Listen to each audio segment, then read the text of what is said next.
Inclinons nos têtes pour la prière.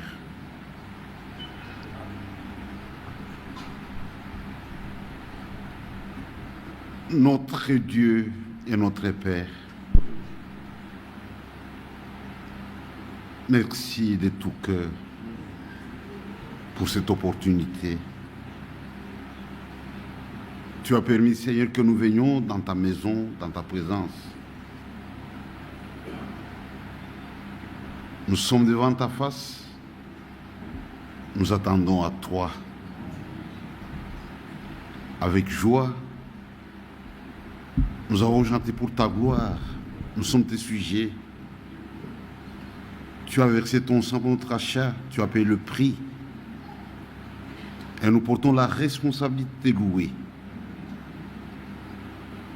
Nous l'avons fait avec joie. L'heure est arrivée où nous attendons à toi. Parle-nous, Seigneur. Toi qui connais mieux que moi la faim et la soif de l'Église, sa condition. Accorde-moi quelque chose pour l'édification du corps de Christ et pour la préparation de l'épouse. Donne-moi des mots justes pour communiquer tes pensées. Agis avec puissance, le tout pour ta gloire et pour ton honneur. J'ai ainsi demandé avec foi et je l'ai fait au nom de notre Seigneur et Sauveur, Jésus-Christ. Amen. Amen. Ouvrons nos Bibles.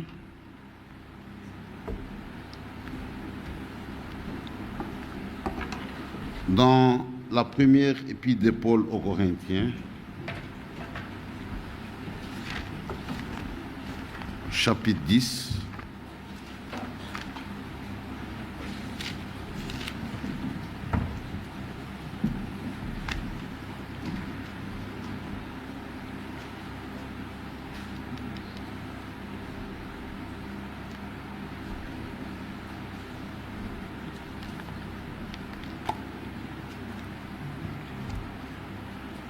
versets 1 à 6, on saute et on lira enfin le verset 11. 1 Corinthiens chapitre 10.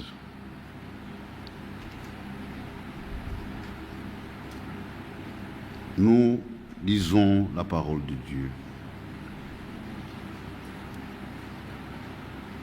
Frères, je ne veux pas que vous ignoriez que nos pères ont tous été sous la nuée, qu'ils ont tous passé au travers de la mer, qu'ils ont tous été baptisés à Moïse dans la mer, dans la nuée et dans la mer, et qu'ils ont tous mangé le même aliment spirituel, qu'ils ont tous bu le même repas spirituel, car ils buvaient un rocher spirituel qui les suivait, et ce rocher était Christ. Mais la plupart d'entre eux ne furent point agréables à Dieu puisqu'ils périrent dans le désert. Or, ces choses sont arrivées pour nous servir d'exemple, afin que nous n'ayons pas de mauvais désirs comme ils en ont eu. Le verset 11. Ces choses leur sont arrivées pour servir d'exemple.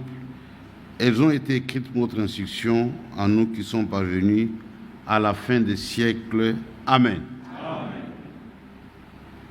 Asseyez-vous.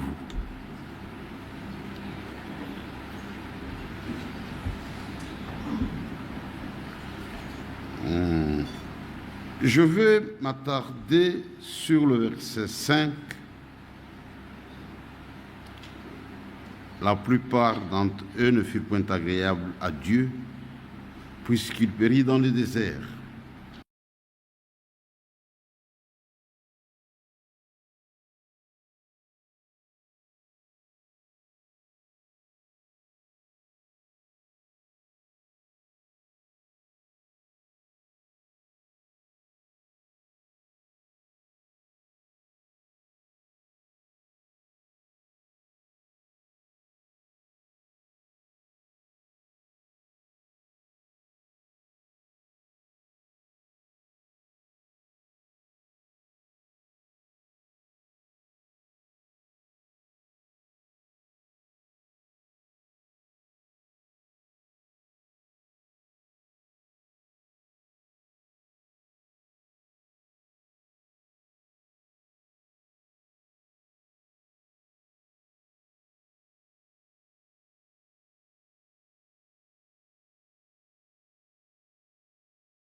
Nous venons de lire un passage merveilleux. C'est le grand apôtre Paul qui s'adressait à nos frères de Corinthe. Et ce que nous venons de lire est aussi valable pour nous ce matin ou cet après-midi. Il parle de la marche des enfants d'Israël. Vous savez, mes frères, que Dieu n'a que deux œuvres. Il a l'œuvre de la création et l'œuvre de la rédemption.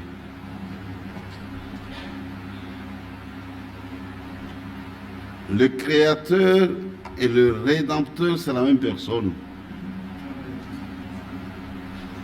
Et il y a un parallèle entre les deux.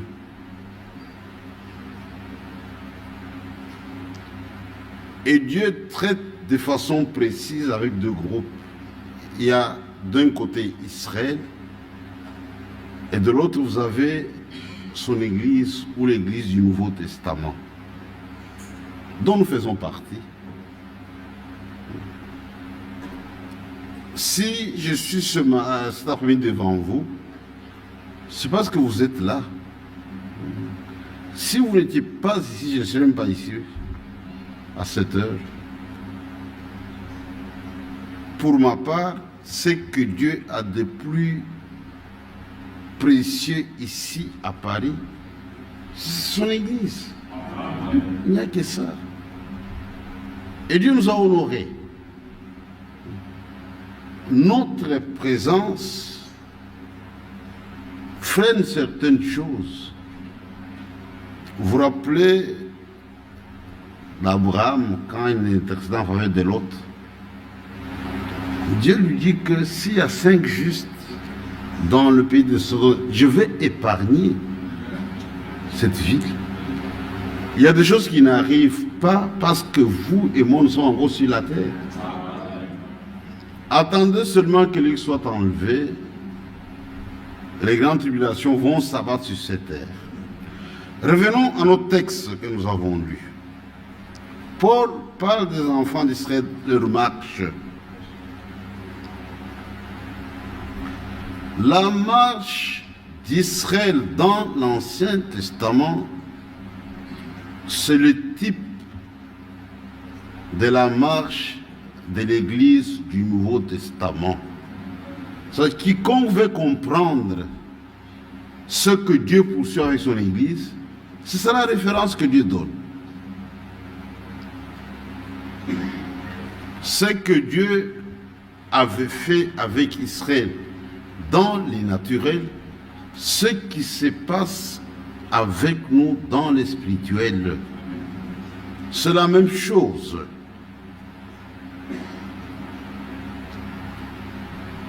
Je vous donne un exemple pour que vous puissiez la penser. Israël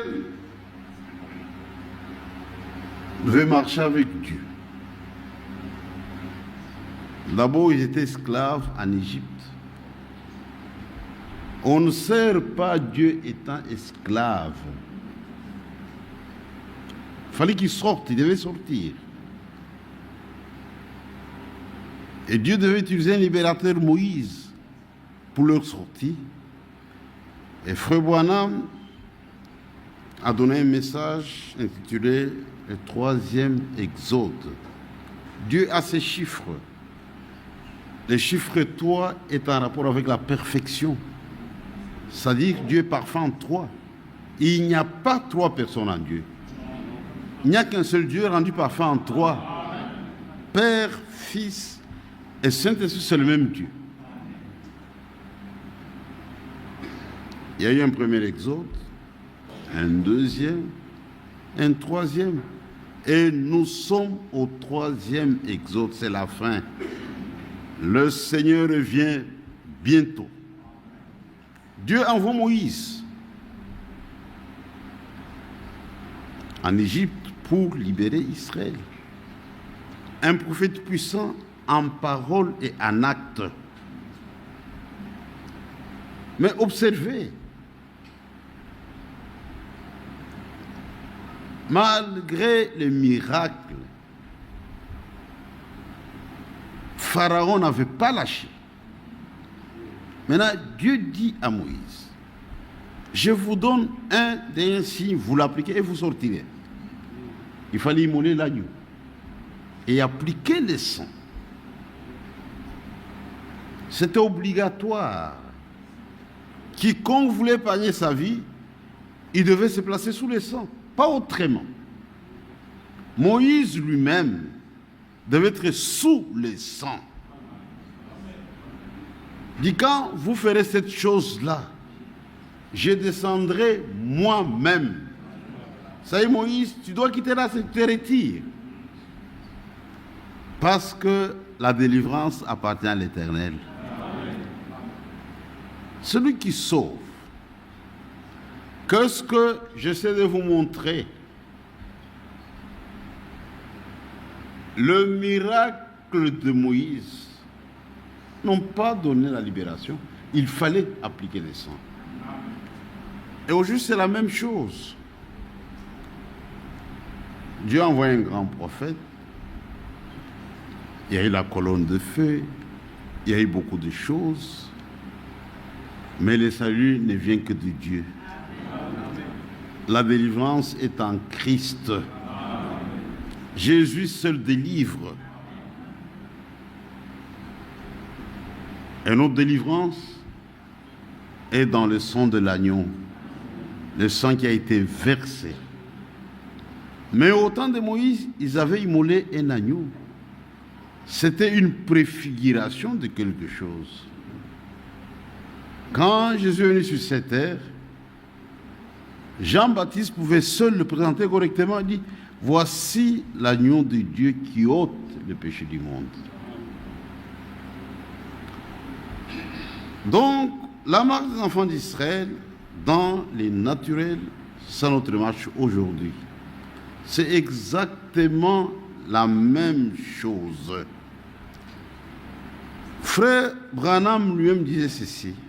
Dis-moi, Branham, je ne mérite même pas d'être appelé prédicateur, parce que je n'ai pas d'instruction. Qu'est-ce que j'essaie de faire? Je peux prendre un type dans l'Ancien Testament et vous montrer la réalité dans le Nouveau Testament. D'ici vous m'aimez, appelez-moi typologiste. Dans l'Ancien Testament, nous avons des ombres, des types, des indications. Dans le Nouveau, vous avez la réalité et l'accomplissement. Regardez aujourd'hui, si je vois l'ombre d'une poule, je comprends que la poule n'est pas loin. Elle doit être dans les environs. Si je suis correctement l'ombre, mais je dois déboucher sur la poule. Même un avion qui traverse une ville, je peux voir l'ombre de l'avion. Quand je lève ma tête vers le haut, il faut que je voie l'avion. S'il n'y a rien dans le ciel, ça c'est mystérieux. Vous voyez? L'ombre débouche sur la réalité. L'Ancien Testament était une ombre. Celui qui a bien compris l'Ancien Testament, il débouche sur Christ. Pas autrement, ça ne peut pas rater. Ça ne peut pas rater. Et Frère Branham était un véritable typologiste. C'est ainsi qu'aujourd'hui, même dans notre marche, toutes les fausses doctrines, tous les faux enseignements n'ont pas de type dans l'Ancien Testament. Non, non, n'ont pas de type dans l'Ancien Testament. Quand Dieu agit, on doit voir un type dans l'Ancien Testament. Regardez lors du premier Exode. Il y a eu un grand prophète Moïse. Et par la main de Moïse, Dieu a délivré Israël. Ils ont commencé la marche. Dans les plans de Dieu, il devait atteindre un point, une destination, c'était Canaan, le pays de la promesse. L'héritage d'Israël ne se trouvait pas en Égypte ni au désert. C'est à Canaan. Mais Dieu, dans sa sagesse, il n'a pas permis à Moïse d'aller jusqu'au bout. D'après notre compréhension, Moïse était mieux placé pour conduire le peuple jusque dans le pays de la promesse. Mais Dieu ne l'a pas fait. Quelque part, il a retiré Moïse. Il cite quelqu'un qu'elle a eu appelé Josué. Et si vous lisez dans le livre de Deutéronome, j'aime la formulation. Quand Dieu parle à Josué, il dit Dieu a dit à Josué, serviteur de Moïse. Donc Josué était serviteur de Moïse. Dieu appelle Moïse, Moïse mon serviteur. Moïse mon serviteur est mort. Lève-toi et prends courage. C'est toi qui mettras ce peuple en possession du pays. Fortifie-toi. Je serai avec toi exactement comme j'ai été avec Moïse. Vous savez que Moïse, c'était un grand homme de Dieu. Josué devait les succéder. Il fallait que Dieu l'encourage. Même dans le monde aujourd'hui, quand il y a un grand personnage, il meurt. Celui qui doit succéder, il a des problèmes. Mais Dieu l'encourage. Tu as vu comment j'ai été avec Moïse. Avec toi, ce sera exactement la même chose. Je serai avec toi comme j'ai été avec Moïse. Mais il lui donne un secret.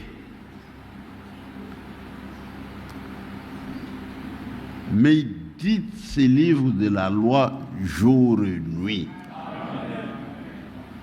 Et agis fidèlement d'après tout ce qui est écrit dans ces livres.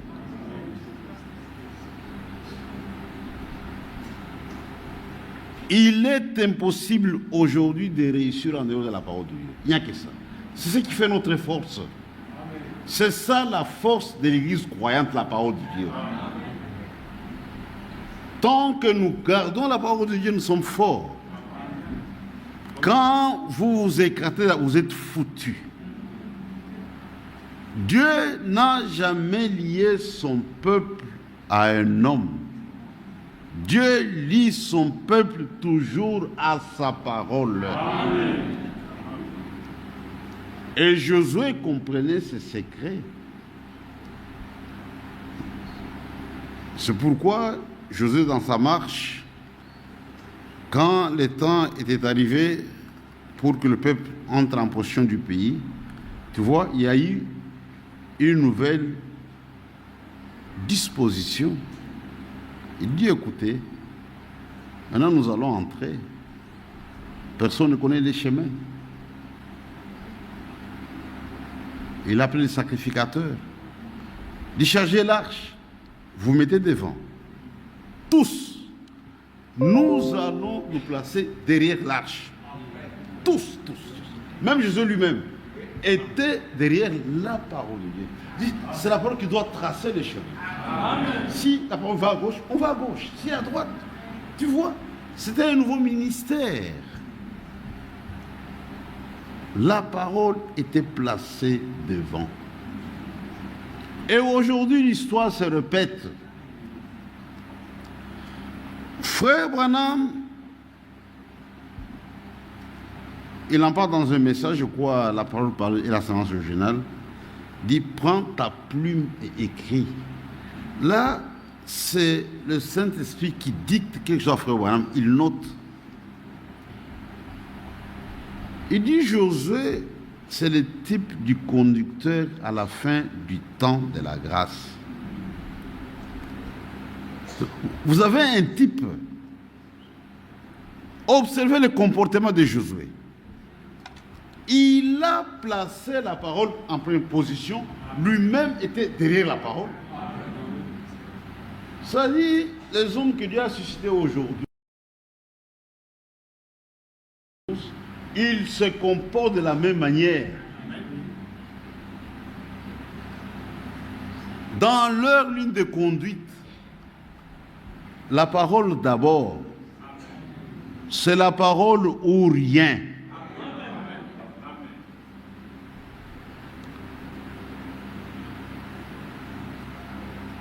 Quiconque manque du respect à l'égard de la parole de Dieu, j'estime qu'il n'est pas destiné à la préparation de l'Église. C'est une vraie disposition. C'est pourquoi aujourd'hui, ceux qui font partie de l'épouse, ils ont une de conduite. Personne n'est au-dessus de la parole de Dieu. Nous sommes sous la parole de Dieu. Et si Dieu voit que nous sommes sous la parole de Dieu, il vient à notre secours nous secourir. C'est ça la grâce. Mais quand vous mettez au-dessus de la parole de Dieu, Dieu ne fera rien. Retournons à notre texte avec les enfants d'Israël. Ils sont sous la conduite de Moïse. Et ils ont expérimenté de grandes choses, mes frères. Ils ont fait des expériences véritables et authentiques. Et on peut les lire. Ils ont été sous la nuée.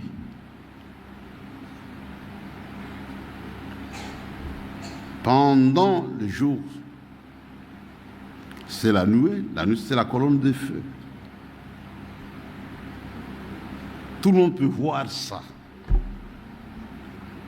Quelle belle expérience. Ils ont mangé la manne. Ils ont bu l'eau qui sortait du rocher. Mais Paul dit, la plupart. Donc c'est une mise en garde. Et ce matin, je vais aussi attirer votre attention sur la même mise en garde. La plupart, c'est-à-dire beaucoup. C'est beaucoup ne furent point agréables à Dieu. C'est ça notre problème. La plupart. En dépit de toutes ces expériences, puisqu'ils périrent au désert. Mes frères et mes sœurs, l'heure est très avancée. Le Seigneur revient bientôt. Connaître le temps, c'est bien, mais être prêt, c'est mieux. Nous devons être prêts pour le retour du Seigneur. C'est un temps de préparation. N'est-il pas écrit dans la Bible, l'épouse s'est préparée. Pour quiconque fait partie de l'épouse, sa priorité zéro, c'est la préparation. Amen. La préparation. Chacun doit se préparer. Je dois avoir l'assurance que je suis en règle avec Dieu. Je dois aligner ma vie sur la parole de Dieu. La plupart.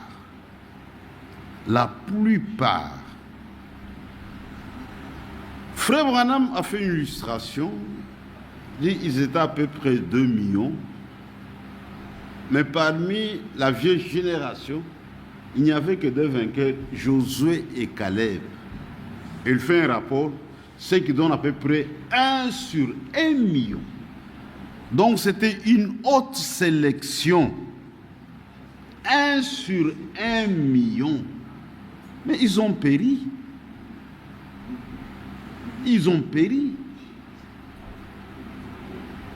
Josué et Caleb, c'est le type de véritables croyants. Regardez le temps de Moïse, pendant qu'il était encore en vie,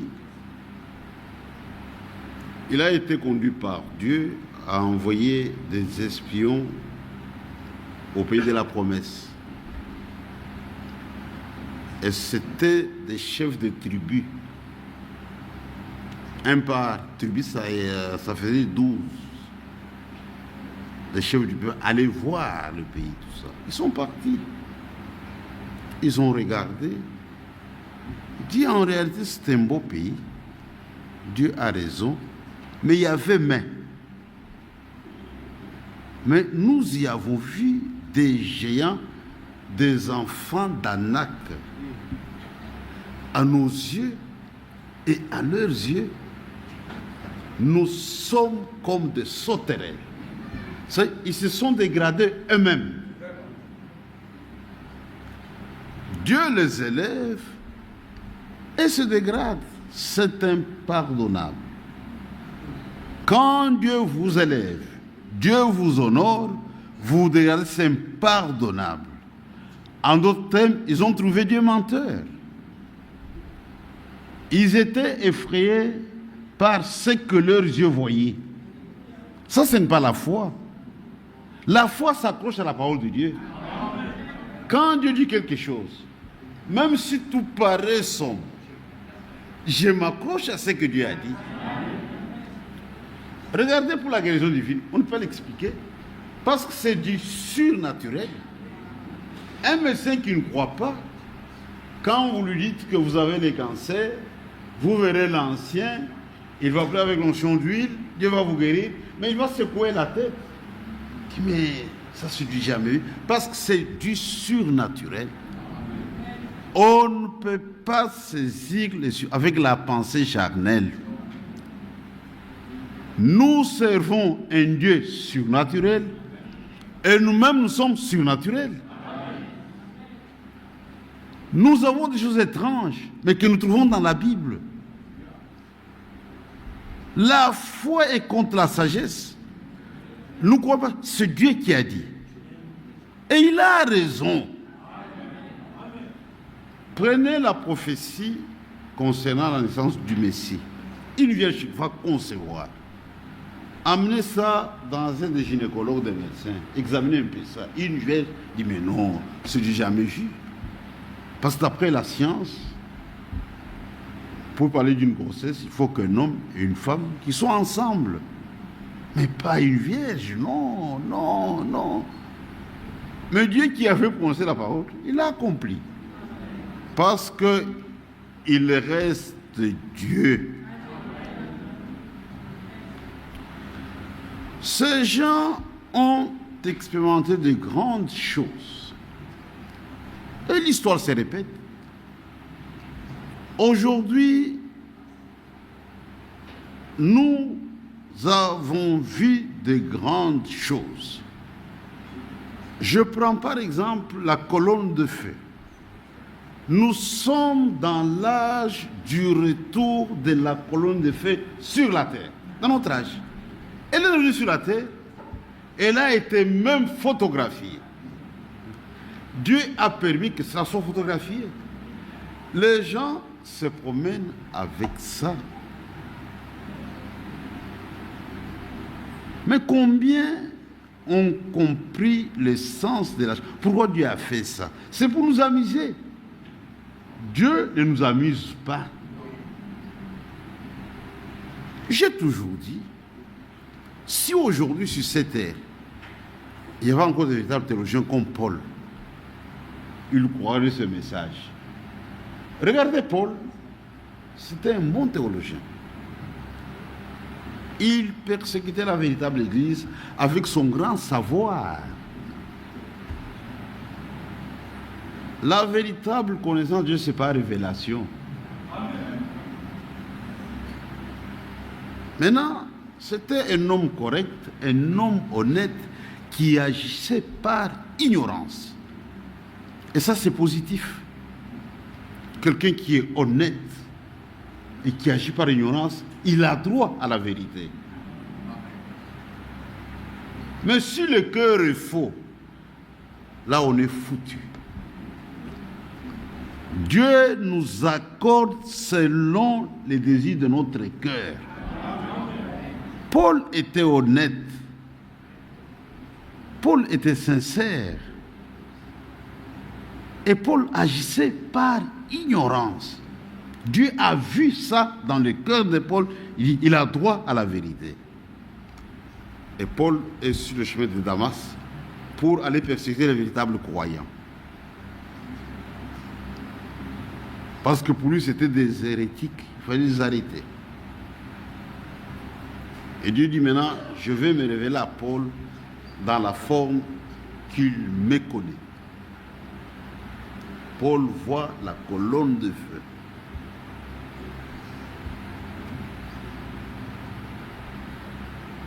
Paul engage une conversation avec la colonne de feu.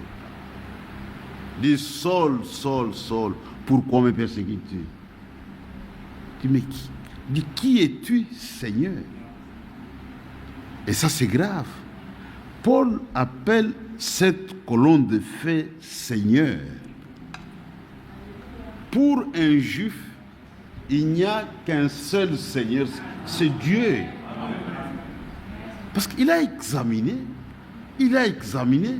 dans sa conclusion, il dit, mais ça c'est le Seigneur. Qui es-tu, Seigneur? La colonne lui dit, je suis Jésus que tu persécutes. Et il a compris que le Jéhovah de l'Ancien Testament, c'est le Jésus du Nouveau Testament. Frère, un vrai théologien qui comprend les voies de Dieu, les révélations de Dieu, s'il voit ça, il comprendra que l'heure est grave. Mais les gens jouent avec ça. Dieu l'a fait dans un but, c'est l'âge du retour de la colonne de feu sur la terre. Et nous sommes concernés. Pourquoi Dieu a-t-il opéré toutes ces choses? C'est dans un but. C'est Dieu qui a fait ça. Ce n'est pas toi. Vous savez, dans les promesses de Dieu, il y a des promesses qui dépendent de notre foi. Mais il y a des promesses qui sont liées à l'histoire du salut, c'est-à-dire, même si vous ne croyez pas, Dieu a accompli la chose. C'est comme je vous enverrai Élie le prophète. Même si vous injuriez Dieu, même si vous refusez, Dieu est dans l'obligation d'envoyer Élie le prophète. Ça ne dépend pas de vous. C'est l'âge du retour de la colonne de feu sur la terre. Et Dieu a permis que cela soit même photographié. Et Frère Franck dit que dans notre temps, Dieu a permis à 3 reprises que cela puisse être visible au monde. La première fois, c'est en 1933, à la rivière Ouyou.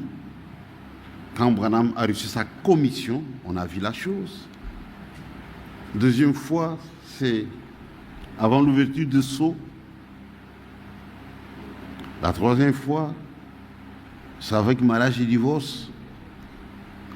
Quand Frère Branham était inquiet sur ce qu'il allait apporter, connaissant la situation de l'Église, Dieu lui dit, monte à la montagne, je vais te parler. Et on a vu ça. Tout le monde veut voir ça. Les écoles ont sorti des enfants des classes, dit regardez sur cette montagne, cette lumière de couleur ambre qui monte, qui descend. Frère Branham est sur la montagne et Dieu lui parle. Quand il descend, il dit ce que je vais vous dire maintenant, c'est que Dieu m'a dit quand j'étais sur cette montagne. Cette génération sera sans excuse. Les expériences sont bonnes, mais c'est Dieu qui les produit. ils ont vu ça, ils ont expérimenté. C'est comme aujourd'hui. Vous avez des gens qui ont fait des grandes expériences. Quand ils en parlent, à la hâte, vous pourrez tirer une conclusion que ça sont vraiment de grands hommes de Dieu, mais qui vivent comme des démons.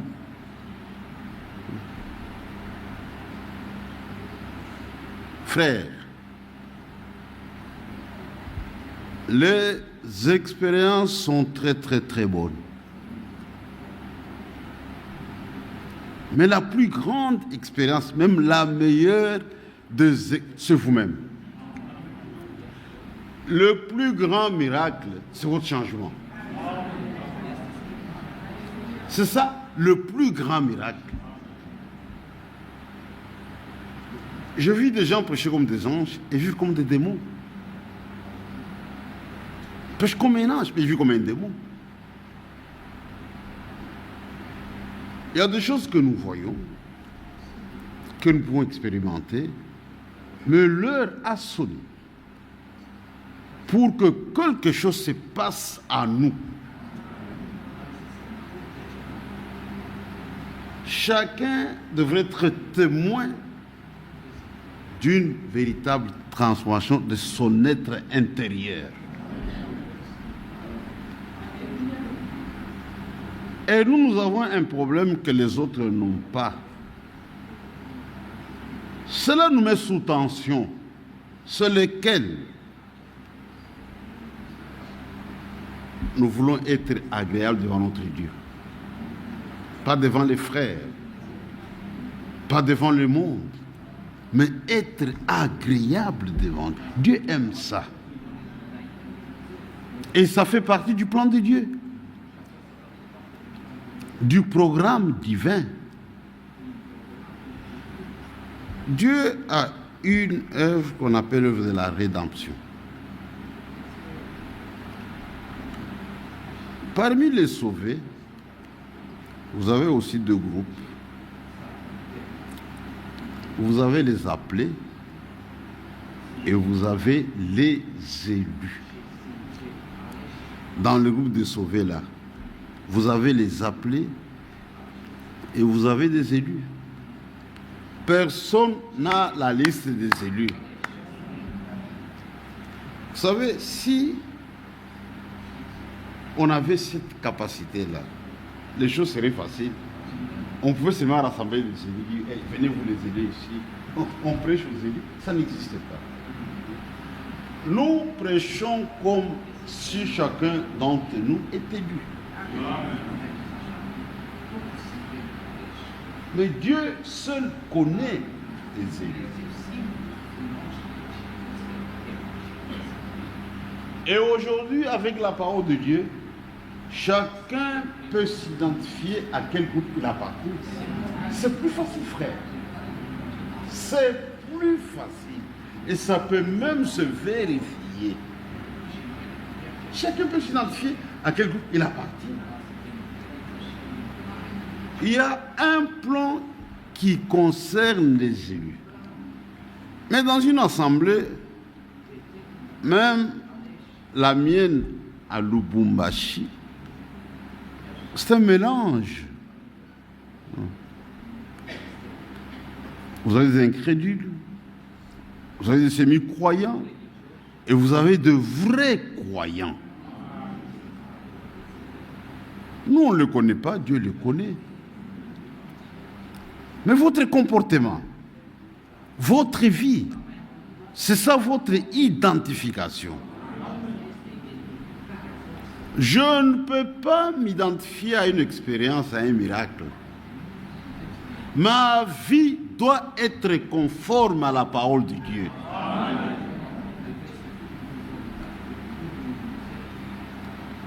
Regardez aujourd'hui la plupart des croyants. Ils ne se limitent qu'à une simple confession. Je suis croyant, je suis élu, ils ne seront jamais séduits. Il y a envoyé un prophète, il y a eu Matthieu 24. Tout ça, c'est très bien. Êtes-vous capable de manifester la vie et la nature de Christ. Vous ressemblez à qui? Tel père, tel fils. Est-ce que vous ressemblez à Dieu? Vous appelez Dieu votre père. Est-ce que vous ressemblez à Dieu? Est-ce que vous avez sa nature? Vous avez sa vie?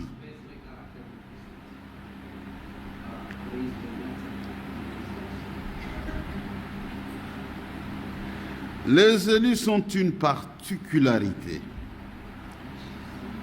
Et dans leur cœur, la priorité zéro, c'est être agréable à Dieu. Ça fait partie de leur ligne de conduite. Regardez, même dans une famille, quelqu'un qui veut honorer sa famille, et ça c'est un exemple facile, avant de poser un acte, il s'arrête, il réfléchit. L'acte que je veux poser, est-ce que ça va honorer ma famille? Si ça ne peut pas honorer ma famille, je ne le ferai jamais. Parce que je tiens à honorer ma famille. Et un enfant de Dieu, c'est la même chose. Dans toutes les circonstances, s'il doit parler, s'il doit agir, il doit s'assurer que cela sera agréable devant Dieu. Autrement, il arrête la chose, il stoppe. Femme disait, mieux vaut blesser les sentiments des hommes que de blesser la parole de Dieu. Non, non, non, non, non. Aujourd'hui, ma famille, ma femme, mes enfants, mes amis, les frères, ils doivent comprendre que Frère Kazari aime son Dieu plus que nous.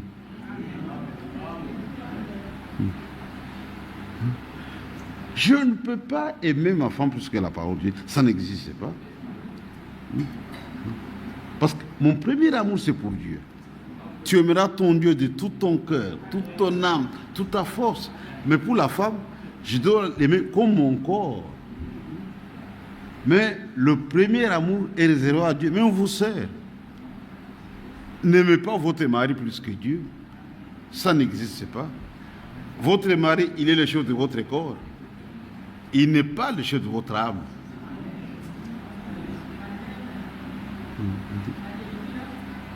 Votre mari ne peut pas vous empêcher de servir Dieu correctement. Non. Regardez dans les dénominations, les femmes suivent aveuglément leur mari. Non, on dit que la femme doit suivre. Non, non, non, non. Dieu d'abord, pas le mari d'abord. Donc, les élus sont une exception. Une mise en garde n'aide que les élus. Seuls les élus prennent les mises en garde de Dieu au sérieux. Les autres peuvent écouter, mais ils sont négligents. Nous les prenons au sérieux. Nous tirons des leçons. Dans les textes que nous avons lus, dit, ces choses ont été écrites pour notre instruction. On doit tirer des leçons. Un chrétien n'est pas distrait. Il est très attentif à tout ce qui se passe autour de lui. Qu'est-ce que Dieu veut m'apprendre? C'est quoi? Même la mort de notre frère Eugène, tu vois. Frère, nous devons tirer des leçons. Mais on ne pouvait rien soupçonner. À Lumbashi, nous sommes 3 anciens. Moi et Akeka, on avait beaucoup de problèmes d'ennuis de santé. C'était connu. Mais lui, ça allait quand même par rapport à nous. Mais regarde ce qui est arrivé. Mais on doit tirer des leçons. Il n'a pas été prévu.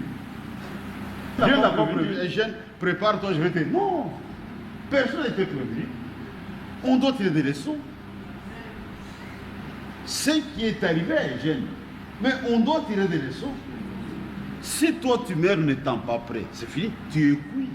Nous sommes pas des catholiques.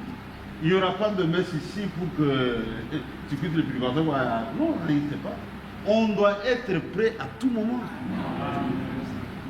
Dieu a utilisé toute une nation, un peuple, comme animaux de laboratoire pour nous instruire. Est-ce qu'on a tiré des leçons? On a tiré des leçons. Regardez même l'exemple de David. Parce qu'il y a des gens qui seront comme des profanes. Il est dans l'adultère. Au lieu de comprendre que c'est faux, il brandit David. Il dit, David, mais toi tu es David, toi. Dieu a permis ça pour t'instruire. Je peux te dire des leçons. Je dis, il sait la guerre et David s'amuse. Tu vois, il y a un homme qui était plus sérieux que David. Il dit, va dormir chez toi. Il dit, non, non, non, non. Il sait la guerre et moi je dois aller me réunir avec ma femme. Non, je reste ici. David a des complications. Même vous, sœurs, contrôlez votre habillement. Pour cette femme-là, à cause de la négligence. David a vu une femme, lui, en train de se baigner. C'est un homme. Et il est tombé. Tu t'habilles mal. Dis, je ne vois rien. C'est parce que tu es aveugle. Mais une élue s'habille avec décence et pudeur. Parce qu'elle a compris qu'une femme qui s'habille mal, qui s'habille de façon à exciter les hommes devant Dieu, elle va répondre du péché d'adultère. C'est grave, frère. On ne peut pas négliger ça. Si nous apprenons aujourd'hui que telle sœur a été surprise en adultère, nous serons tous choqués, scandalisés. Ah, ce n'est pas possible. Non, non, non. Mais quand vous avez des façons à exciter les hommes, mais c'est la même, il n'y a pas de différence, c'est la même chose.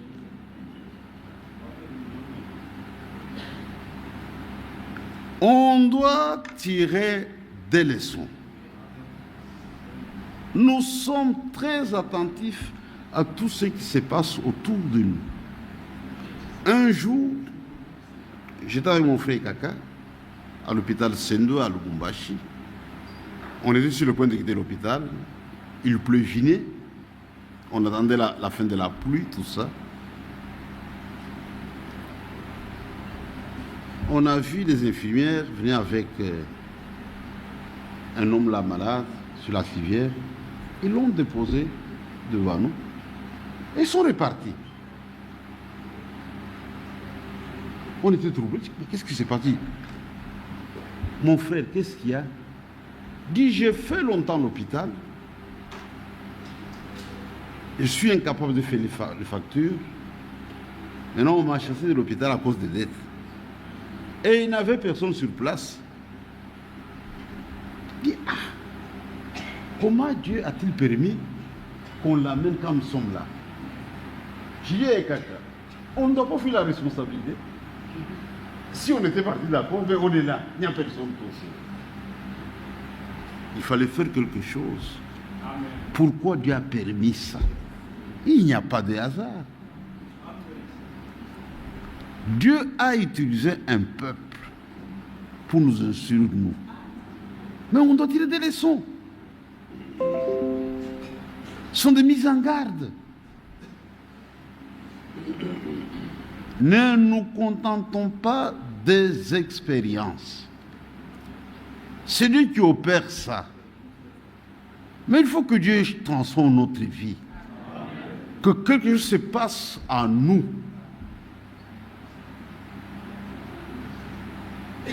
Cela est très, très, très important. Israël est dans sa marche. Cette marche comprenait 3 étapes. Il y avait la sortie d'Égypte, ça c'était facile. Il y avait la traversée du désert et le pays de la promesse. L'étape à problème, c'était le désert. J'aime que cela vous pénètre. L'étape à problème, c'est le désert. Au désert, tout est sec. Il n'y a pas d'ombre, il n'y a pas d'eau. C'était l'étape à problème. Et pour atteindre Canaan, il fallait passer par le désert, pas autrement. Il n'y a pas de raccourcis. Dieu n'utilise pas de raccourcis. Il n'y en a pas. C'était une voie obligée. C'était un temps de test. Et ici, nous sommes au désert.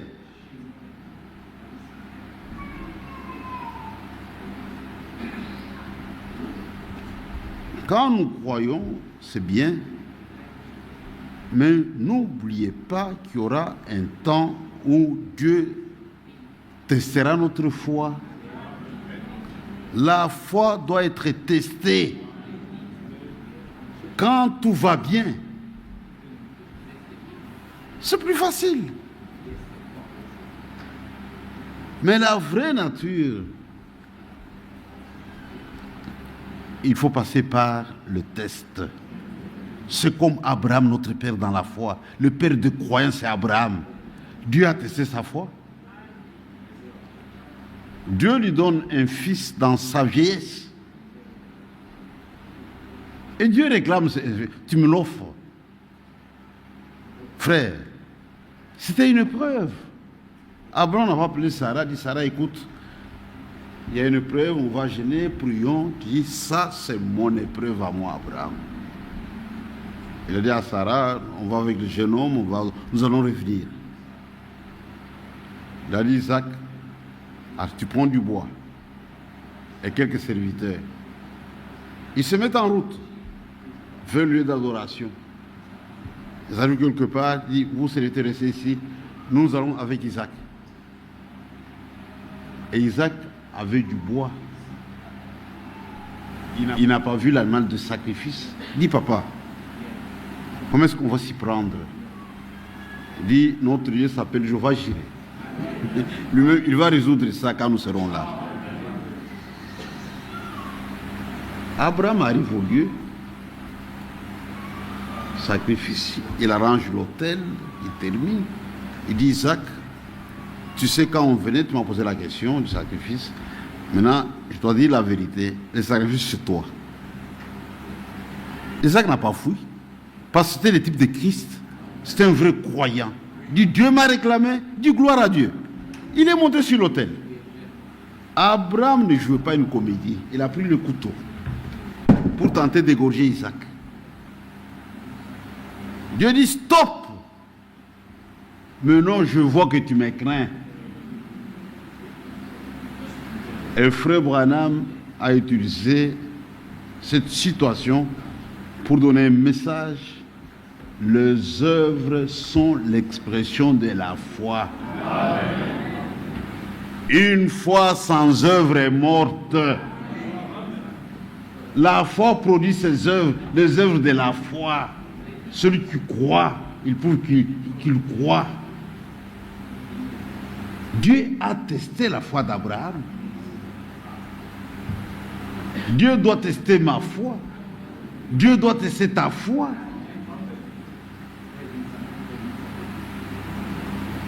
Et les épreuves nous aident. Les épreuves nous approchent de Dieu. Quand l'épreuve vient, qu'est-ce que Dieu essaie de voir? Votre réaction vis-à-vis, comment vous allez vous comporter. C'est comme aujourd'hui.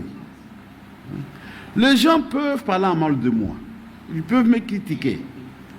Ils ont fait leur part, ça ne me concerne pas. Je ne dois pas me plaindre indéfiniment.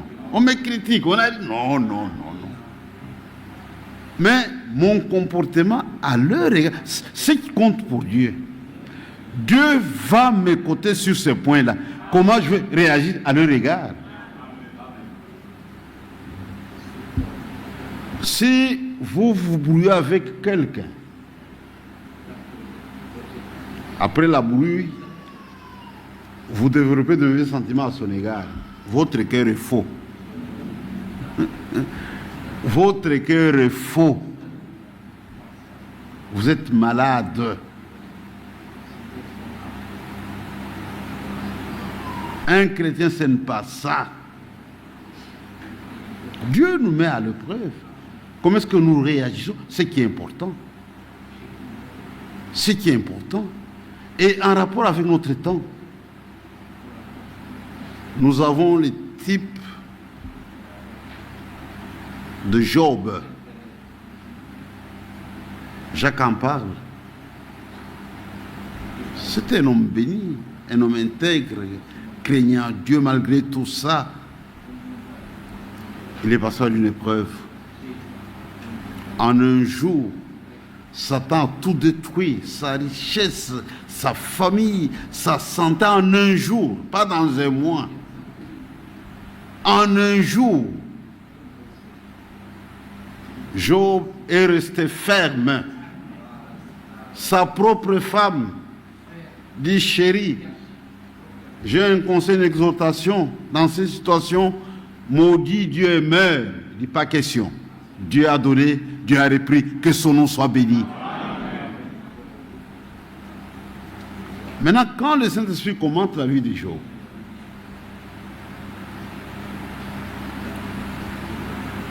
il ne met pas l'accent sur le soin de Job, mais sur la patience de Job pendant les épreuves. Vous avez entendu parler de la patience de Job. Frère, un chrétien, même dans la souffrance, même dans les épreuves, il est patient. Attendant les secours. N'est-il pas écrit dans cette Bible? Tu es un secours qui ne manque jamais dans la détresse. Frère, le secours de Dieu ne manque jamais. Il peut tarder, mais il finira par vous atteindre. C'est un secours qui ne manque. On doit être patient. Et la patience, ça fait partie de notre caractère. On est patient avec Dieu. On est patient avec les frères. Patient avec notre femme, avec nos enfants. Il y a un temps pour chaque chose. Dieu agit, mes frères.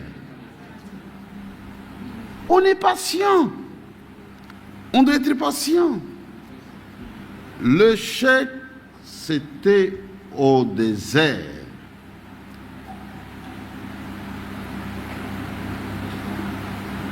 La plupart ne furent point agréables. Pourquoi? À cause de la désobéissance.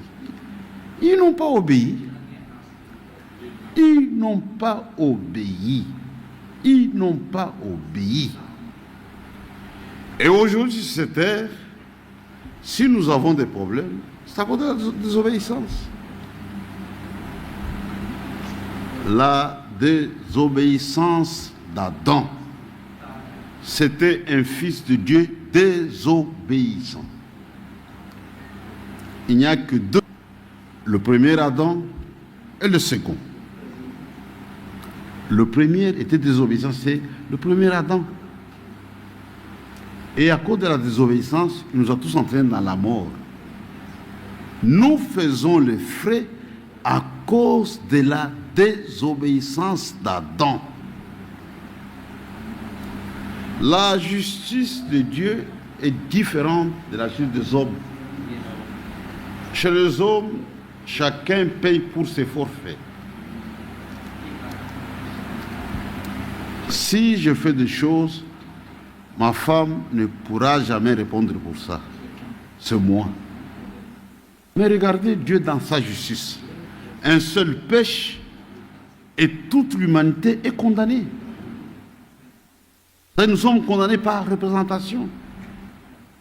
Le salut aussi, il n'est pas représentation, mes frères. Il n'est pas représentation. Et quand Dieu a voulu sauver le monde, il a envoyé un homme pour le salut, c'est Jésus-Christ. Celui, notre représentant dans le salut. Le salut est en Christ et pas ailleurs.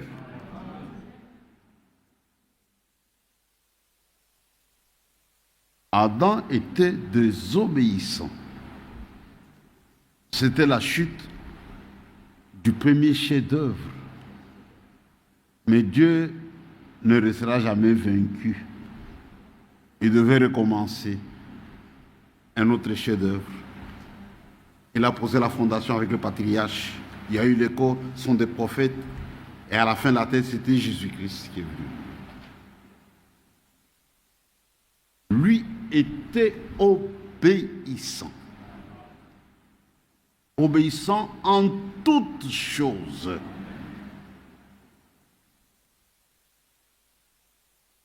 C'est le seul homme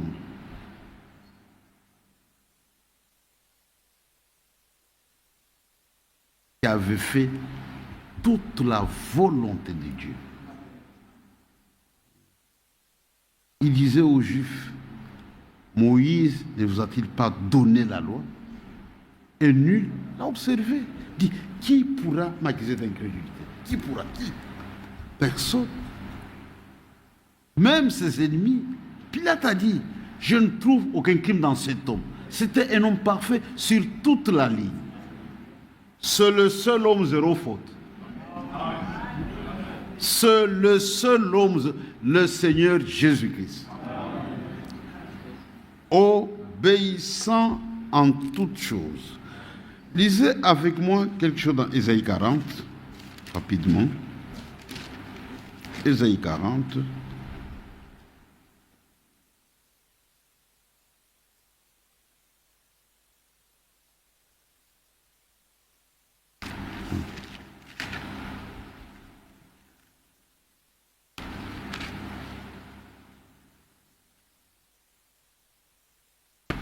Je peux retrouver la même écriture, c'est dans Hébreux 10, oui, c'est la même chose aussi. Hébreux 10, allons-y dans Hébreux 10, pour gagner le temps. Hébreux 10, le verset 7, je crois que c'est ça.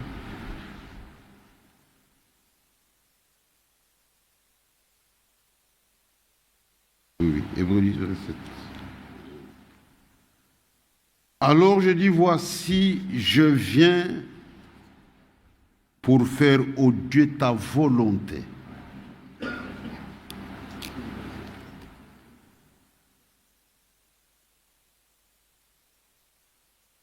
Ça, c'était une prophétie qui concernait Jésus.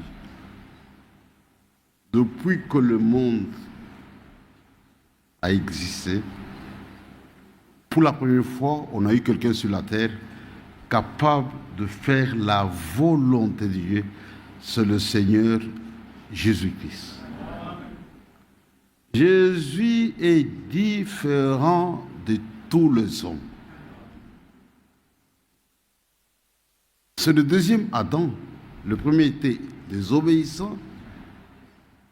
Jésus a été obéissant en toutes choses. Obéissant jusque même à la mort de la... Il a obéi. C'était le chemin indiqué. Il n'a pas fui. Dans la chair du Père, si tu pouvais éloigner cette coupe de... Mais toutefois, que ta volonté s'efface. Obéissant jusqu'à la mort. Le deuxième Adam était obéissant. Le premier était désobéissant. Un jour, Jésus parlait à une femme samaritaine. Il avait congédié ses disciples pour qu'il aille chercher la nourriture. Ils sont revenus. Et Jésus parle à cette femme. J'imagine Dis Seigneur, mais il y a un temps pour chaque chose. On a porté la nourriture, je ne peux pas arrêter pour manger. Je dis non, non, non, non, non, non. Ma nourriture, c'est fait la volonté de Dieu. Donc c'est plus important que ça. Pour un vrai chrétien, pour un élu, la volonté de Dieu prime sur la nourriture, sur son travail, sur sa vie, sur sa famille. C'est ça un élu. Ce n'est pas une confession, c'est une vie. Ce sont des choses qui se passent à nous. C'est-à-dire aujourd'hui, mes frères, vu que ça peut se vérifier, il y a des choses qui se passent dans le cœur des élus. Dans votre cœur, ça se passe là. C'est quoi réellement? En nous, il y a un désir ardent et une volonté sincère de faire la volonté de Dieu. On a ça en nous. Et la profondeur appelle la profondeur. Dieu nous donne selon les désirs de notre cœur. Heureux ceux qui ont faim et soif du royaume, car ils seront rassasiés. Il y a une faim, il y a une soif, et Dieu répond à ça. Mais quand il y a... Dieu nous donne selon les désirs du cœur. Même votre prière doit partir du cœur. Si ce n'est pas le cas, vous êtes hypocrite. Un hypocrite, c'est qui? Ce qui dit au niveau des lèvres. Ce n'est pas ce qu'il a dans le cœur. Au niveau des lèvres, il dit oui, mais dans le cœur, c'est non. Au niveau des lèvres, je t'aime. Dans le cœur, c'est la haine. C'est l'hypocrite. Et on me disait, je veux être tout sauf hypocrite. Un chrétien n'est pas hypocrite. Là où je ne suis pas d'accord, je vous le dis en face, je ne suis pas d'accord ici. Je suis capable de proclamer mes convictions, même si tous ne sont pas d'accord avec moi. C'est ça un chrétien. Il parle d'après son cœur.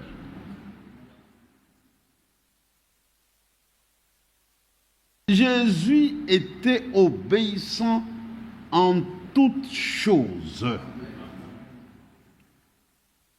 Maintenant, je vais vous dire quelque chose que Frère Franck développe. Ça va nous aider.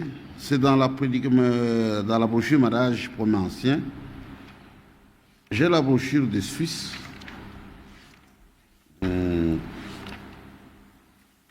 Faites attention. À la page 30. Dit, nous devons nous soumettre à la volonté de Dieu. Nous devons. C'est impératif, c'est obligatoire.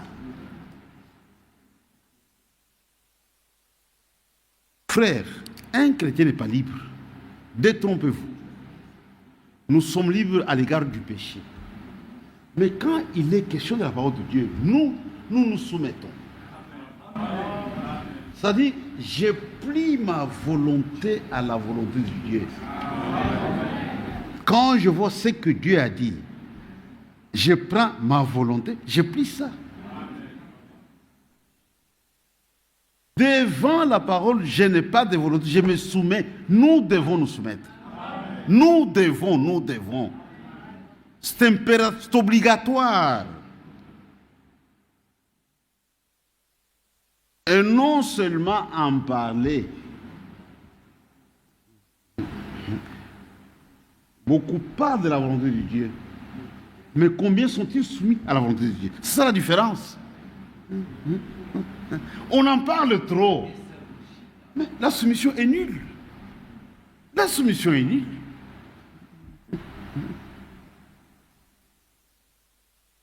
J'ai vu des gens présenter correctement la grâce, mais vivant comme des démons. Je peux parler dans le même sens, moi-même n'étant pas né de nouveau. Oui. Nous devons nous soumettre, pas en parler. Parler de la colonne de feu. l'ouverture de sceaux,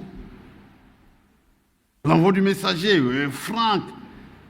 Mais notre cœur, est-ce qu'on a compris le but poursuivi par Dieu en faisant toutes ces choses? Il y a une volonté permissive et aussi une volonté de Dieu qui est bonne.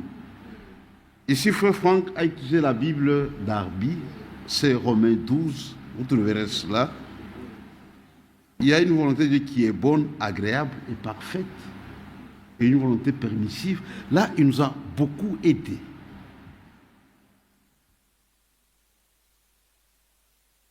Dieu nous a révélé ses voies.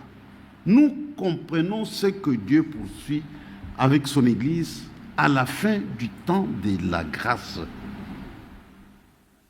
Il y a des choses qui doivent s'accomplir en cette heure, qui se passent entre Dieu et ses élus. Vous ne le trouverez pas ailleurs. Et quiconque est élu, il est concerné par ces choses-là.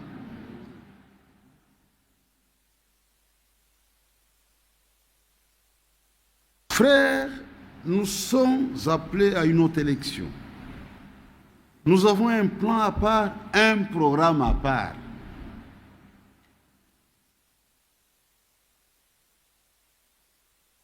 Il y a un cap à atteindre. Et nous sommes fixés sur ça. Nous avons un plan, un programme. Et qui doit s'accomplir sans faille. Ça ne peut pas échouer. C'est dans le programme de Dieu. Jésus a fait toute la volonté de Dieu. Mais il n'y a pas que Jésus. Dieu a un programme avec sa famille. Je vais revenir sur ça. Regardez dans Romains chapitre 8. Dieu a une famille. Et nous sommes la famille de Dieu. Nous faisons partie de cette famille-là. Romains 8, 29. Ceux qu'il a connus d'avance, il les a aussi prédestinés à être semblables à l'image de son Fils, afin que son Fils soit le premier-né de beaucoup de frères. Dans cette famille, il y a un premier-né, c'est Jésus-Christ. Et d'après le plan de Dieu, à la fin, les autres seront exactement à l'image de Jésus. Qu'est-ce que cela signifie? C'est Jésus à son retour. Nous vivons dans l'ombre du retour du Seigneur. Quand Jésus retourne, il faut qu'il trouve sur cette terre des hommes et des femmes qui lui ressemblent à tous égards. C'est ça l'écriture. Et ça ne peut pas échouer. C'est un plan, c'est un programme. Le premier-né, c'est Jésus-Christ. On doit lui ressembler à tous égards. Nous serons exactement comme Jésus. C'est ça avec l'épouse.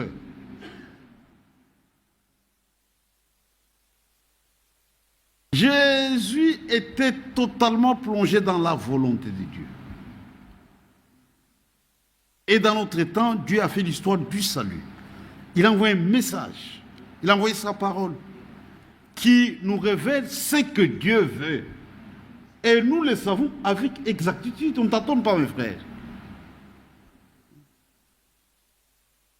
Le temps de tâtonner est fini. Dans ça, Dieu veut ça. Dans ça, Dieu veut ça. Et quiconque agit mal, il le sait. Ça s'appelle l'iniquité. Dieu vous montre ce qui est juste, vous faites ce qui est faux. Ça, c'est l'iniquité. Nous savons ce qui est juste. Ce que Dieu veut, nous le savons. Et la volonté de Dieu est exprimée dans sa parole. C'est comme aujourd'hui. Tu veux m'offrir un repas. Tu dois commencer par découvrir mon goût. Tu verras ma femme. Qu'est-ce que ton mari aime? Il dit, lui, il est végétarien. Ah, qu'est-ce qu'il préfère? Il dit, lenga-lenga. Oh, ah, si tu fais ça, mais je veux manger avec beaucoup d'appétit. Parce que J'aime ça. Mais si toi, tu imagines des choses, tu achètes de viande, tu manges végétarien, tu rates. Ce que Dieu veut, nous le trouvons dans sa parole. Et Dieu nous a révélé sa parole. Nous savons ce que Dieu veut. Dans notre habillement, même notre langage. Dieu veut que même dans notre vocabulaire, que tout soit conforme à la parole de Dieu. Même le vocabulaire, Dieu veut ça. Même dans nos réactions, si je dois réagir, ça doit être conforme à sa parole, pas en dehors de la parole. Si c'est en dehors, je ne fais pas, je refuse. Ce que Dieu veut, que je sois soumis à lui en toutes choses. Dieu nous a révélé sa volonté. Jésus, c'est notre grand frère. On doit lui ressembler à tous égards. À tous égards. Je reviens à frère Franck. Toujours à la même page. Dit les élus. Dans le groupe de sauvés, il y a deux groupes. Il y a les élus appelés. Les élus ne se laisseront jamais aveugler par le diable. Le diable n'aveugle pas les élus. Ils n'envisageront pas comme juste cette manière de se conduire, laquelle méprise Dieu et sa parole. Un élu ne méprise jamais la parole de Dieu. Ça n'existe pas. C'est ça un élu. Être élu, c'est pas une simple confession. C'est une vie, mes frères. C'est une vie. Un élu ne méprise pas la parole de Dieu. Je me soumets à la parole de Dieu. Regardez, aujourd'hui, nous avons de faux élus. Dieu ordonne quelque chose, conforme à sa parole, et méprise. Dit, les élus ne seront pas séduits. Mais vous êtes déjà séduits. Parce que vous avez déjà méprisé la parole de Dieu. On ne méprise pas la parole de Dieu. Quand c'est la désobéissance. Je parlais d'Adam. Il y a un autre type, c'était Saül. Un type de désobéissance. Dieu envoie Saül avec un message clair. Tu détruis tout. N'épargne personne. Il est parti. Au lieu d'écouter Dieu, il a écouté le peuple. Il dit, écoutez, ces vaches grasses conviennent pour le sacrifice. On ne doit pas les sacrifier. Et il a ramené des vaches grasses. Dieu envoie son prophète. Il y a un bruit que c'est quoi? Et quand il réagit, il dit, j'ai obéi à l'ordre de Dieu. Mais non, mais ce bruit-là, c'est quoi? J'ai écouté le peuple. Dans les affaires de Dieu, nous n'écoutons que Dieu. Amen. Je n'écoute pas mon père, je vois les frères. Même les frères, je ne les écoute pas. Je n'écoute que Dieu. Frère Branham a eu des problèmes pour avoir écouté ses administrateurs. Dieu dit à Frère Branham, tu vas prêcher. Et non, tu vas te reposer. Va à la chasse. Les administrateurs avaient déjà arrangé une réunion. Ça dans l'Afrique du Sud. Il dit, mais frère Branham, les gens attendent. Et toi, tu vas à la chasse. Il dit, Dieu m'a dit d'aller à la chasse. Il dit, non. Réfléchis un peu entre la prédication et la chasse. Les gens sont déjà là. Il a écouté les administrateurs. Il est parti prêcher. Frère, il y a eu une grande onction. Dieu a opéré des miracles. Les hommes étaient sauvés. Mais là, à la fin, quand tout s'était parti, Dieu est revenu à la charge. Il dit, moi, je t'ai dit d'aller à la chasse. Tu ne m'as pas obéi. Nous connaissons notre Dieu dans sa nature. Aucun péché ne restera impuni. C'était un prophète. Pendant 6 mois, aucune vision. Une dysenterie ambiante qui allait me l'emporter. Abraham a tiré une leçon. Il dit, je ne coûterai plus un frère, je ne coûterai que Dieu. C'était une bonne leçon. C'était une bonne leçon. Saül, c'est le type de la désobéissance. Et une désobéissance dans la religion. Dis, écoutez, si j'ai épargné ces bêtes, ce n'est pas pour en faire ma ferme. C'est pour offrir à ton Dieu. C'est pas pour une ferme. Je n'ai aucun là-dedans. Mais Dieu n'a pas demandé ça. Faites ce que Dieu vous demande. N'imaginez pas des choses. Dieu est strict. C'est un Dieu sévère. Quand il ordonne, respectez même les termes de l'ordonnance. Il ne faut pas changer. Ne réfléchissez pas avec Dieu.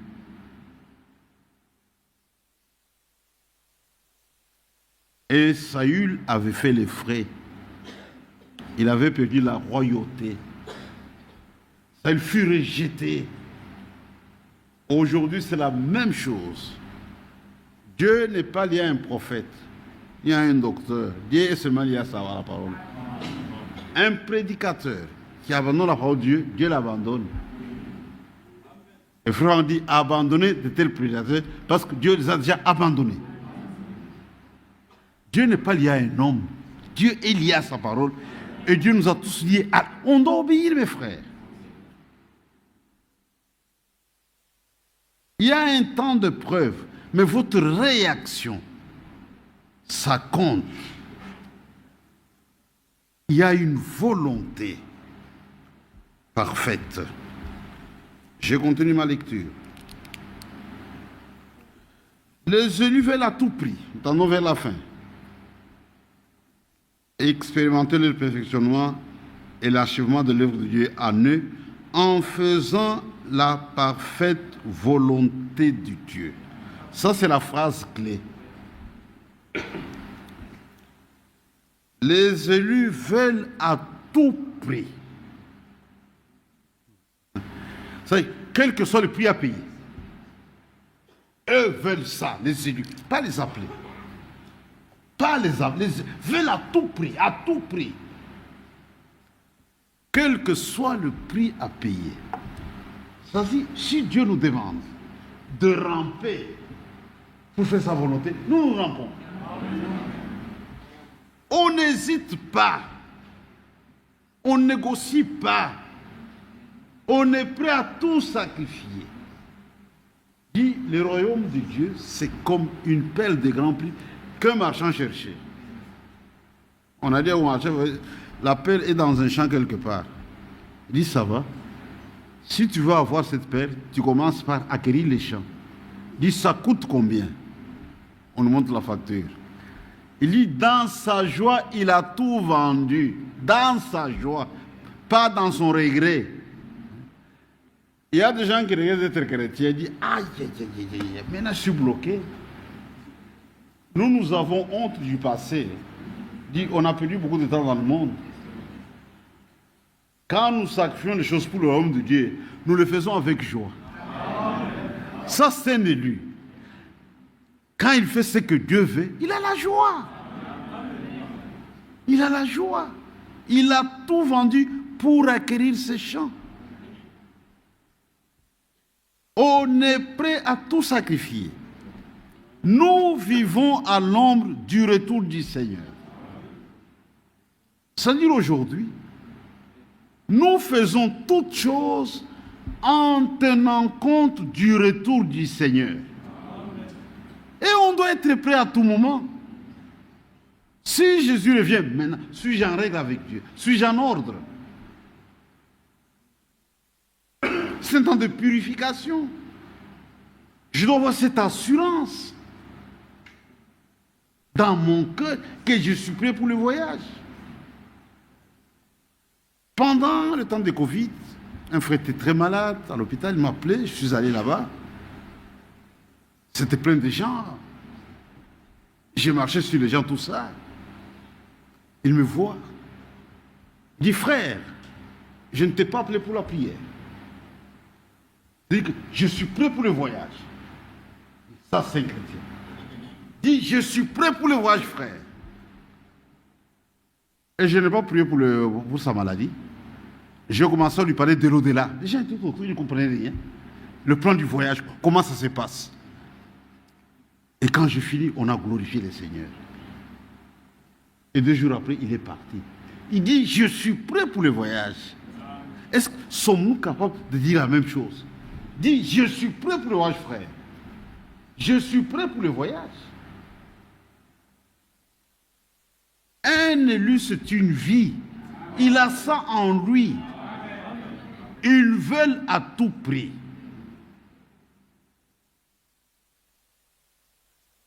Quand l'œuvre de Dieu s'achève à nous, qu'est-ce qui se passe? Nous devenons capables de faire la volonté parfaite de Dieu. Là, l'œuvre est achevée en nous. Ne vous comparez pas à un frère. Dis, moi je suis par rapport à tel frère. Non, non, non, non. L'œuvre de Dieu en vous s'achève. C'est quand vous atteignez ce stade. C'est ça le perfectionnement. Ça se passe en vous, pas à l'extérieur. Ce n'est pas le fait d'avoir une vision, la colonne de feu. Non, non. Mais en vous. C'est une vie, une manière de vivre. La vie de Jésus s'accomplit dans les limites de la parole de Dieu. Leur vie se confond à la parole de Dieu. Même leur foi est conforme à la parole de Dieu.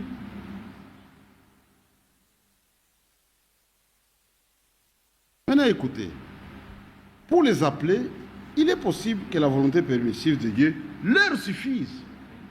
On prend ça, on laisse ça, on prend ça, mais pour eux, ça ne passe. Plus c'est la volonté parfaite.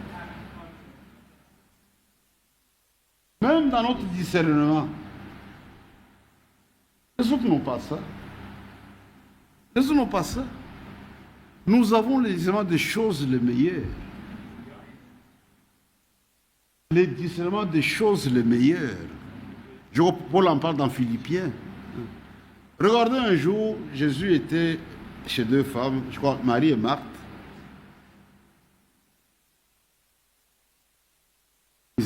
On l'avait reçu. Je crois que c'était Marthe qui était occupée à des soins domestiques, comme ça. C'était Marthe. Mais Marie, elle, était assise écoutant la parole. Marthe a réagi. Il dit, Seigneur, si tu ne peux pas exhorter ma soeur pour que je ne donne pas à la cuisine. Lisez la réponse du Seigneur. Il dit, tu t'inquiètes pour rien. Marie a choisi la bonne part. Il y avait 2 choses.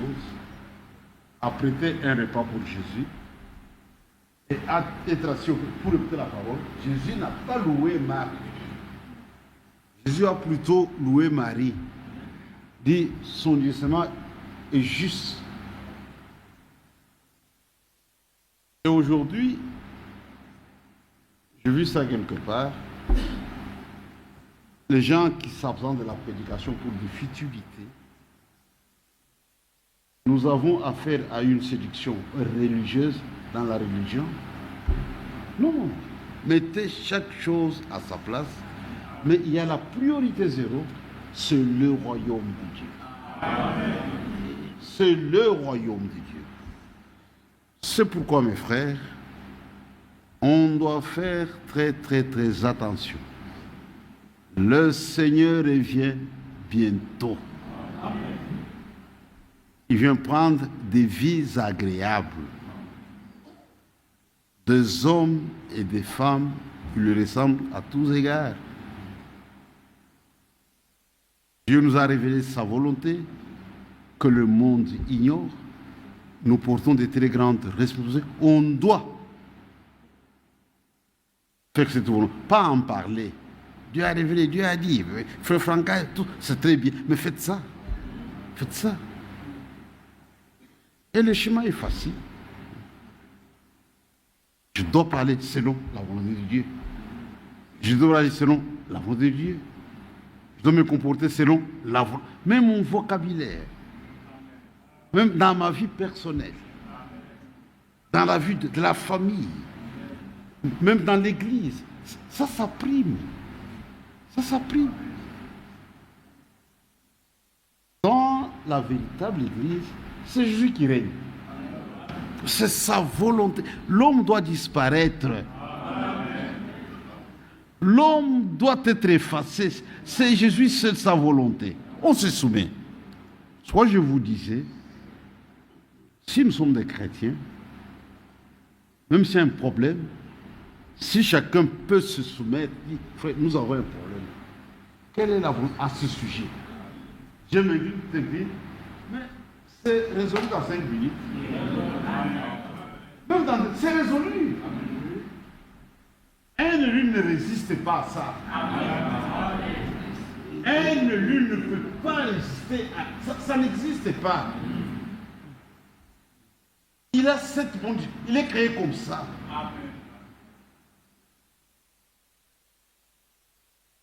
C'est pourquoi, mes frères, l'heure est très très avancée. Jésus revient bientôt.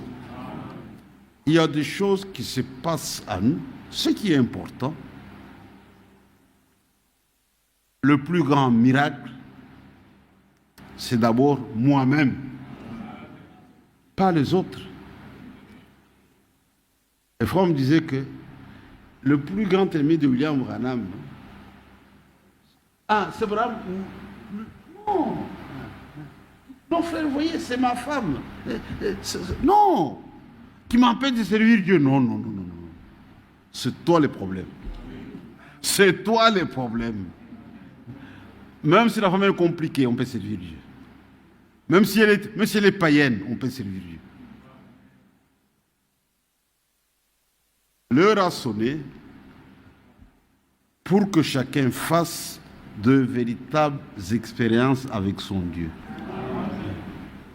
Nous marchons avec Dieu dans la justification, dans la sanctification et dans le baptême du Saint-Esprit. Et là, nous faisons la volonté, ce que Dieu veut. Ça, on aime ça. Que le Seigneur vous bénisse. Je remets le service au berger.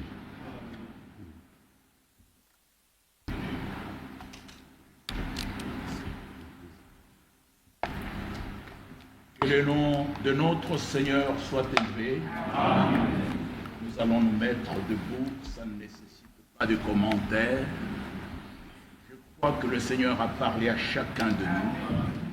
Nous voulons maintenant prier ensemble, dire au Seigneur, tel que je suis sans rien à moi. Nous voulons chanter ça ensemble et ensuite entrer dans la prière. Quand nous aurons prié ensemble, chacun de nous, selon ce que le Seigneur lui a dit, nous allons demander à notre frère Gilbert dans une courte prière et le frère Bertin Chiswaka dans une courte prière pour recommander tout ce que nous avons écouté entre les mains du Seigneur. Vous savez que l'apôtre Paul a prêché sur cette prédication. Il dit, ce que Dieu veut, c'est votre sanctification. Il a dit ça. Et toujours dans la vraie foi qui amène l'agréabilité de notre cœur en présence de notre Seigneur, nous devons savoir que sans cette foi véritable, personne ne peut lui être agréable. Nous devons aimer le Seigneur de tout notre cœur. Vous avez vu tous les exemples que le Seigneur nous a donnés. Nous disons ça. C'est une prédication complète, hein? Alors que chacun de nous se mette devant le Seigneur. Devant le Seigneur. Ne nous comparons pas à quelqu'un d'autre, mais cherchons à devenir comme lui. Tel que je suis, sans rien à moi. Et nous élevons nos voix ensemble. Aujourd'hui, il y aura éventuellement un service de baptême. Hein? Nous allons demander à ceux qui veulent prendre leur baptême aujourd'hui. Si tu entends ma voix, n'endurcis pas ton cœur. Vous avez entendu que nous sommes arrivés à la fin du temps de la fin. On ne va pas toujours rester là à venir braver la chaleur, le froid. Non, un de ces 4 matins, nous devons partir. Mais avant de partir, nous devons être préparés. Chacun de nous, chacun pour sa part.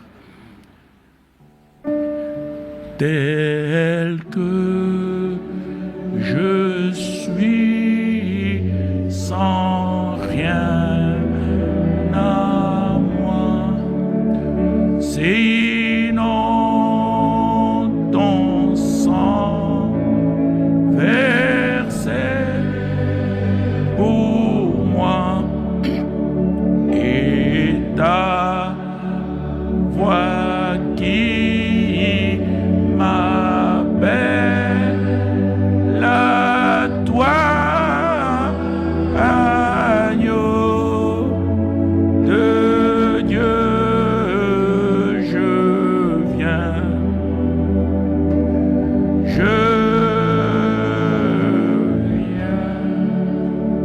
Oui, mon frère, ma sœur, alors que tu es dans l'assurance que le Seigneur notre Dieu a parlé à chacun de nous, en l'occurrence à moi, que chacun de nous dise, le Seigneur m'a parlé à moi. Alors élevons nos voix tous ensemble et après, il y aura nos frères que nous avons désignés là, qui viendront prier pour nous. Nous voudrions aussi y ajouter aussi notre bien-aimé Lucian, qui viendra en premier pour prier en langue roumaine, dans des courtes prières, beaucoup même en ligne, frères et sœurs. Le Seigneur connaît ce que chacun de nous attend et le Seigneur notre Dieu répond à nos prières. On nous a donné l'exemple d'Abraham. Abraham est allé, il dit à son fils, sur la montagne de l'Éternel, il sera pourvu. Nous sommes venus aujourd'hui dans la vraie adoration. Dieu connaît même la profondeur de nos cœurs. Gardons simplement ce que nous voulons devant lui et il agira pour la gloire de son grand et merveilleux nom. Encore tel que je suis, et nous élevons nos voix, tel que je suis, sans rien à moi, sinon ton sang versé pour moi et ta voix qui m'appelle à toi, agneau de